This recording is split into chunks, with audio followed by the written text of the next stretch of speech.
నన్ను అడగమన్న ప్రశ్న ఏంటంటే, చాలా మంది పెద్దవాళ్ళు, నీవు తెలిసిన వాళ్ళు ఎవరైతే నీ శ్రేయోభిలాషులు, తన కెరియర్‌ని ఎందుకు ఫుల్ స్టాప్ పెట్టాలనుకుంటోంది? మీరు చెప్పినట్టు చాలా మంది అన్నారు. ఈ కామెంట్ నాకొచ్చింది. డీఎమ్స్ గూడా వచ్చాయి. So, what I want say is అంత డెసిషన్‌కొచ్చాను అంటే ఫస్ట్ ఆఫ్ ఆల్ ఆ మెంటల్ ట్రామా అలా ఉండింది నాకు.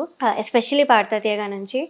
అంత ట్రామా ఉండింది. అండ్ బయట గూడా 'పాడతా తీయగా' కాకుండా బయట ఫీల్డ్‌లో గూడా కొంతమంది మ్యూజిక్ డైరెక్టర్స్ దగ్గర, పెద్దవాళ్ళ దగ్గర ఇలా బ్యాచెస్ చేరిపారు. సో, వాళ్ళు బయట వాళ్ళని అసలు రానివ్వట్లేదు. ఆ బ్యాచెస్ వాళ్ళే పాడుకుంటున్నారు ప్రతి అవును. మూవీలో. అవును. పోనీ నాకొక ఛాన్స్ వచ్చింది.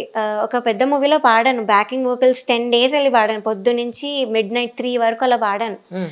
అంతయ్యాక ఆడియో ఫంక్షన్‌కి అంతా రెడీ అయిపోయాం. అంతయ్యాక నాకొక్కదానికే కాల్ చేసి స్టేజ్ అపియరెన్స్ లేదు. సో, క్యాన్సిల్ చేసేసాం మిమ్మల్ని అని చెప్పారు. ఇంక ఇవన్నీ గూడా నేనెందుకు భరించాలి? అసలు నాకెందుకు ఈ ఫీల్డ్? నేను మంచిగా చదువుకొని ఏదో ఒకటి జేసుకుంటా అన్న ఆహ్, మైండ్‌సెట్ వచ్చేసింది నాకు. So, it was that hurtful. Of course easy కాకుండే ఈ డెసిషన్ తీసుకోవడానికి. బట్ అంత పెయిన్ ఉండింది కాబట్టి నేను ఇంకా తీసుకున్నా.